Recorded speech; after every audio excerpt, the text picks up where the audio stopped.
ಗಗನಯಾತ್ರಿ ಶುಭಾಂಶು ಶುಕ್ಲಾ ಭಾರತಕ್ಕೆ ಬಂದಿದ್ದಾರೆ. ಇನ್ಫ್ಯಾಕ್ಟ್ ಪ್ರಧಾನಿ ನರೇಂದ್ರ ಮೋದಿ ಅವರು ತಮ್ಮ ಆಗಸ್ಟ್ 15ನೇ ತಾರೀಕಿನ ಭಾಷಣದಲ್ಲಿ ಇದನ್ನು ಪ್ರಸ್ತಾಪ ಮಾಡಿದರು. ತಾಯ್ನಾಡಿಗೆ ಬಂದಂತಹ ಅವರನ್ನು ಅದ್ಧೂರಿಯಾಗಿ ಸ್ವಾಗತಿಸಲಾಗಿದೆ.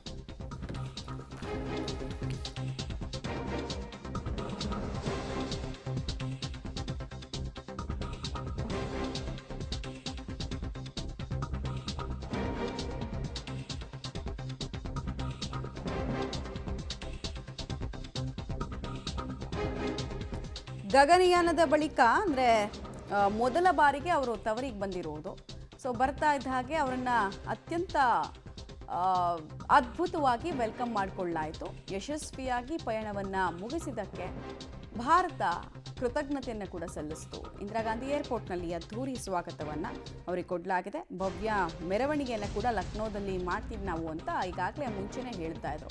ಅಂತಾರಾಷ್ಟ್ರೀಯ ಬಾಹ್ಯಾಕಾಶ ನಿಲ್ದಾಣಕ್ಕೆ ಕಾಲಿಟ್ಟು ಅಲ್ಲಿ ವಿವಿಧ ಎಕ್ಸ್ಪೆರಿಮೆಂಟ್ಸನ್ನು ಆಲ್ಮೋಸ್ಟ್ ಒಂದು 7ಕ್ಕೂ ಹೆಚ್ಚು ಎಕ್ಸ್ಪೆರಿಮೆಂಟ್ಗಳನ್ನು ಮಾಡಲಾಗಿತ್ತು. ಇಸ್ರೋ ಇವರಿಗೋಸ್ಕರ ಆಲ್ಮೋಸ್ಟ್ ಒಂದು 400ರಿಂದ 500 ಕೋಟಿ ಖರ್ಚನ್ನು ಕೂಡ ಮಾಡಿತ್ತು.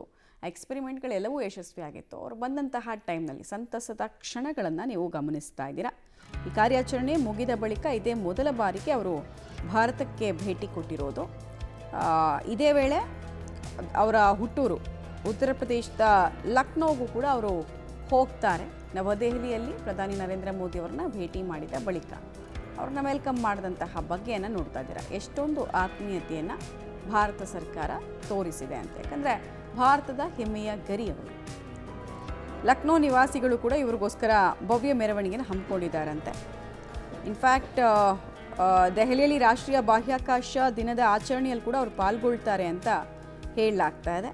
ಅವರು ಇನ್ಸ್ಟಾಗ್ರಾಮ್ನಲ್ಲಿ ಕೂಡ ಒಂದು ಪೋಸ್ಟ್ ಎಲ್ಲ ಮಾಡಿದರು ಇದಕ್ಕೆ ಮುಂಚೆ. ಭಾರತಕ್ಕೆ ಮರಳೋಕ್ಕೆ ವಿಮಾನದಲ್ಲಿ ಕೂತಾಗ ನನ್ನ ಹೃದಯದಲ್ಲಿ ಮಿಶ್ರ ಭಾವ ಉಂಟಾಗ್ತಿದೆ ಅಂತೆಲ್ಲ ಅವರು ಬರ್ಕೊಂಡಿದ್ರು. ಸೊ ಅದ್ಭುತ ಸಾಧನೆಗೈದ ಸಾಧಕರಿಗೆ ಈಗ ಸನ್ಮಾನದ ಸಮಯ. ಇವತ್ತು ನರೇಂದ್ರ ಮೋದಿಯವರನ್ನು ಭೇಟಿ ಆಗ್ತಾರೆ. ಈ ಹಿಂದೆ ನಾವು ನೋಡಿದ್ವಿ, ರಷ್ಯಾದ ಗಗನಯಾನಿ ಯುರಿ ಗಗರಿನ್ 61ರಲ್ಲಿ ಭಾರತಕ್ಕೆ ಬಂದಾಗ ಅವ್ರಿಗೋಸ್ಕರ ಜವಾಹರ್ ನೆಹರು ಮೆರವಣಿಗೆನೆಲ್ಲ ಏರ್ಪಡಿಸಿದ್ರು. ಈಗ ನಮ್ಮವರೇ ಹೋಗಿ ಬಂದಿದ್ದಾರೆ. ಸೊ ಇನ್ನೆಷ್ಟು ಅದ್ಧೂರಿಯಾಗಿ ನಾವು ವೆಲ್ಕಮ್ ಮಾಡ್ಬೋದು ಅನ್ನೋದಕ್ಕೆ ಉದಾಹರಣೆ.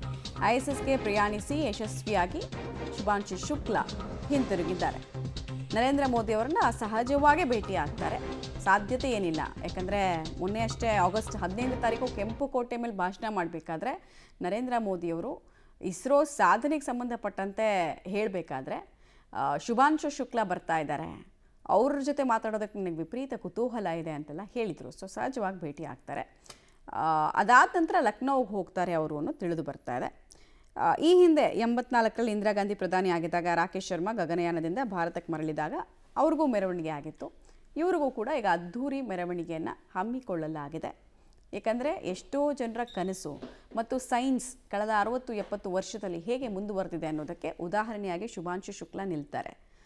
ರಾಕೆಟನ್ನು ನಮಗೆ ಸ್ಯಾಟಲೈಟ್ ಉಡಾವಣೆ ಮಾಡೋದಕ್ಕೆ ಆಗದೆ ಬಿಡಿ ಬಿಡಿ ಭಾಗಗಳನ್ನು ಎತ್ಕೊಂಡು ಹೋದ ಇಮೇಜಸ್ ತುಂಬ ಇದೆ. ಇಸ್ರೋ ಸಾಗಿದಂತಹ ಹಾದಿ ಇದೆಯಲ್ಲ ತುಂಬ ಲಾಂಗ್. ಸೊ ಅನೇಕ ವಿಜ್ಞಾನಿಗಳ ಪರಿಶ್ರಮ, ವಿಷನ್ ಎಲ್ಲದರ ಪರಿಣಾಮವಾಗಿ ಇವತ್ತು ಒಂದು ಯಶಸ್ವಿ ಸ್ಪೇಸ್ ಪ್ರೋಗ್ರಾಮನ್ನು ನಡೆಸಲಾಗಿದೆ. ಸ್ಪೇಸ್ ಎಕ್ಸ್ ಕಡೆಯಿಂದ ಆಗಿದ್ದು. ಖಾಸಗಿ ಸಹಭಾಗಿತ್ವ ಇದ್ದರೂ ಕೂಡ ಇಸ್ರೋ ಅದರಲ್ಲಿ ಇನ್ವೆಸ್ಟ್ ಮಾಡಿತ್ತು. ಏನೇನು ಮಾಡ್ಬೋದು ಮುಂದೆ ಮನುಷ್ಯ ಸ್ಪೇಸಿಗೆ ಹೋದಾಗ ಅನ್ನೋದಕ್ಕೆ ಒಂದು 7-8 ಎಕ್ಸ್ಪೆರಿಮೆಂಟ್ಗಳನ್ನು ಮಾಡಲಾಗಿತ್ತು.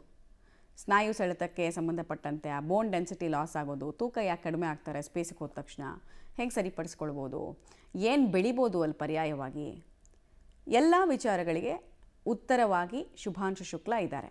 ಈಗ ಆ ಪೋಸ್ಟ್ ಮಿಷನ್ ಅನಾಲಿಸಿಸ್ ಬಗ್ಗೆ ಅವ್ರ ಮಾಹಿತಿಯನ್ನು ಹಂಚ್ಕೊಳ್ತಾರೆ. ಯಾಕಂದರೆ ಲೈವ್ ಎಕ್ಸ್ಪೀರಿಯನ್ಸನ್ನು ಅವ್ರು ಮಾಡಿದವ್ರಲ್ವಾ.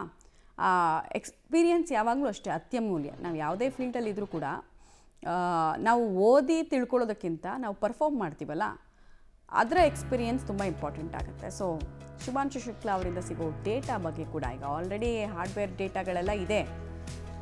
ಇಸ್ರೋ ಇರ್ಬೋದು ಅಥವಾ ಸ್ಪೇಸ್ ಎಕ್ಸ್ ಇರ್ಬೋದು, ಅವ್ರದ್ದೆಲ್ಲ ಇದೆ. ಆಮೇಲೆ ಅವರು ಸ್ಪೇಸಲ್ಲಿ ಇದ್ದಾಗಲೂ ಕೂಡ ನರೇಂದ್ರ ಮೋದಿ ಅವ್ರನ್ನ ಮಾತಾಡಿಸಿದ್ರು. ಆಗಲೂ ಅವ್ರು ಹೇಳಿದ್ದದೆ, ಈಗಲೂ ಏನು ಬದಲಾಗಿಲ್ಲ, ಸಾರೆ ಜಹಾನ್ ಸೆ ಅಚ್ಚಾ ಅಂತ ಖುಷಿಯಾಗಿ ಹೇಳಿದರು. ಹಸನ್ಮುಖಿ ಶುಭಾಂಶು ಶುಕ್ಲಾ ಬಂದಿರುವಂತಹ ಸಂದರ್ಭದಲ್ಲಿ ಸಿಕ್ಕಿರುವಂತಹ ಅದ್ಧೂರಿ ವೆಲ್ಕಮನ್ನು ಗಮನಿಸ್ತಾ ಇದ್ದಾರೆ.